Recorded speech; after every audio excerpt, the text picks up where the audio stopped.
شروع اللہ کا نام لے کر جو بڑا مہربان نہایت رحم والا ہے۔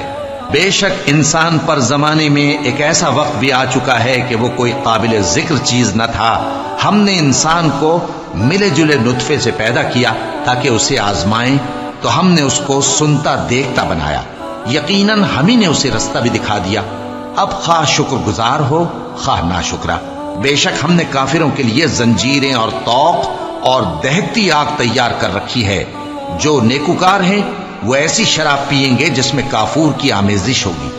یہ ایک چشمہ ہے جس میں سے اللہ کے بندے پیئیں گے اور اس میں سے چھوٹی چھوٹی نہریں نکال لیں گے۔ یہ لوگ نظریں پوری کرتے ہیں اور اس دن سے جس کی سختی پھیل رہی ہوگی خوف رکھتے ہیں، اور باوجود کہ ان کو خود کھانے کی چاہت ہوتی ہے مگر فقیروں اور یتیموں اور قیدیوں کو کھلاتے ہیں، اور کہتے ہیں کہ ہم تم کو محض اللہ کی خوشنودی کے لیے کھلاتے ہیں، نہ تم سے بدلہ چاہتے ہیں اور نہ شکر گزاری۔ ہم کو اپنے پروردگار سے اس دن کا ڈر لگتا ہے جو چہروں کو بگاڑنے والا اور بڑی سختی والا ہوگا۔ چنانچہ اللہ ان کو اس دن کی سختی سے بچا لے گا اور تازگی اور خوشی عنایت فرمائے گا، اور ان کے صبر کے بدلے ان کو بہشت اور ریشمی لباس عطا کرے گا۔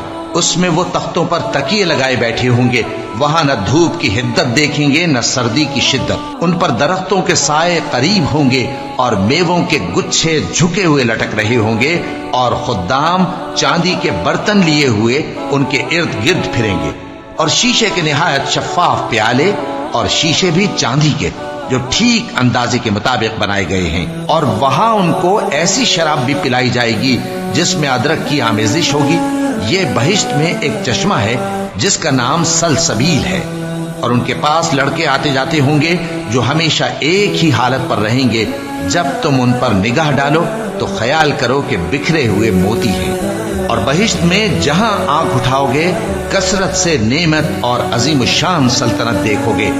ان کے جسموں پر دیبا اور اطلس کے سبز کپڑے ہوں گے، اور انہیں چاندی کے کنگن پہنائے جائیں گے، اور ان کا پروردگار ان کو نہایت پاکیزہ مشروب پلائے گا، فرمائے گا یہ تمہارا صلہ ہے اور تمہاری محنت ہمارے ہاں مقبول ہوئی۔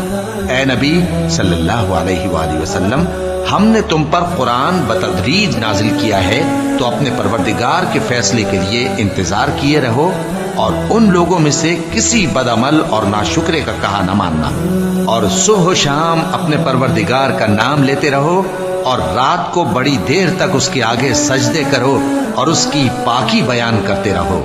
یہ لوگ دنیا کو دوست رکھتے ہیں اور قیامت کے بھاری دن کو پس پشت چھوڑے دیتے ہیں۔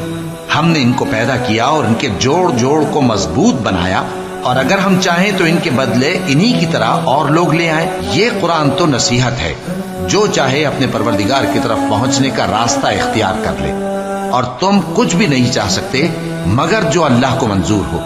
بے شک اللہ جاننے والا ہے، حکمت والا ہے۔ وہ جس کو چاہتا ہے اپنی رحمت میں داخل کر لیتا ہے، اور ظالموں کے لیے اس نے دکھ دینے والا عذاب تیار کر رکھا ہے۔